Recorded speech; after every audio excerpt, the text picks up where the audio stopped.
Welcome, angels. I just started this and it just cut out. So if you see it got chopped off, I don't know why. Anyway, so yesterday I was talking about procrastination and all of those of us who love starting projects, but we aren't very good at finishing them. And one of the reasons, as I said yesterday, was about we're moving from one identity to another and we haven't totally assimilated the new identity. So any new projects related to that identity will be hard to keep going when we're not fully in the new beingness, let's say. Another reason we procrastinate could be because to do with, so I have writing clients. So I help people write their books, I help them publish them, and so on. And a lot of people find themselves being stuck. They call it writer's block. And I actually think that's the wrong word. It's got nothing to do with the writing.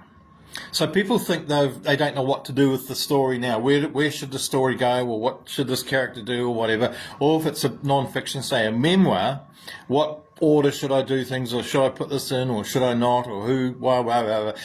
And a lot of people think it's kind of more technical stuff about what to write. Most of the time I find it's about here. What's going on up here. So one of the things I do, if I see that it's all about this, I will talk to a writer and say to them, okay, so what would happen if you were to know exactly what to write next and get through to the end of your draft, step one? Well, the book would have to go off for editing. And what would happen? Well, the editor might find things they don't like.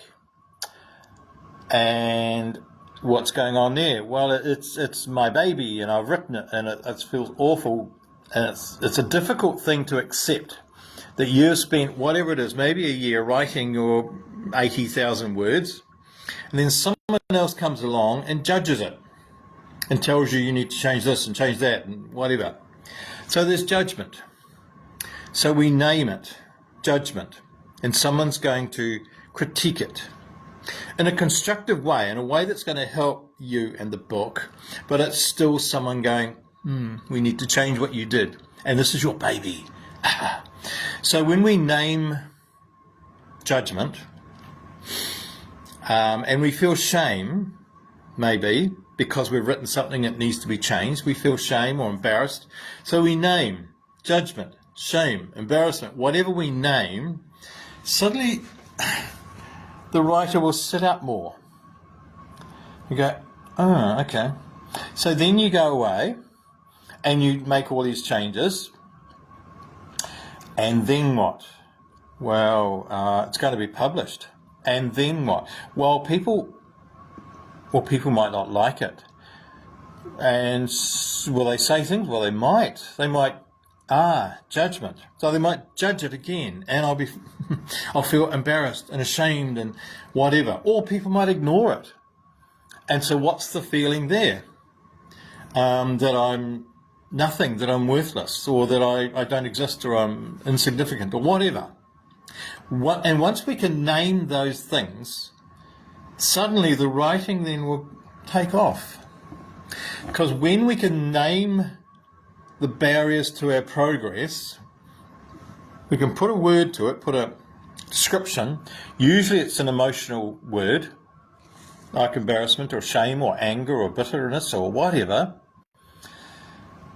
We go, so that's it.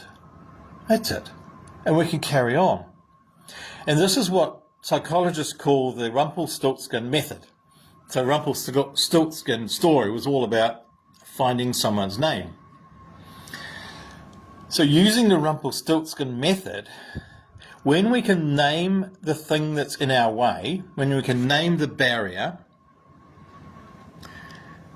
suddenly it kind of falls away. It dissolves into the mist. So it's just an idea. If there's something you're really trying to start or keep going with or finish, find the barrier, identify the barrier, and put a name to it. Put a word to it. And psychologists use this. They've studied it, whatever. and I use it all the time with my clients, writing clients. Somehow, once we know what the barrier is, it almost ceases to be a barrier.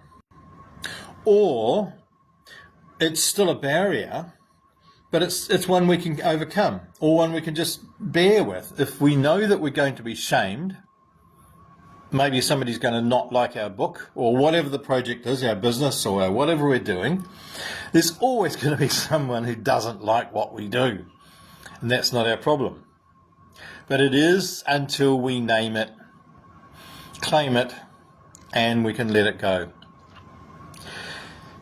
So I wish you a wonderful day of Rumplestiltskin stories, naming the barrier that's in the way. Who would you be once you've gone past the barrier?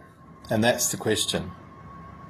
So, I was going to say I wish you peace. I wish I could turn this off, but there's a button on top of the button. Okay, I can turn this off, and good morning, Joy. Nice to see you again.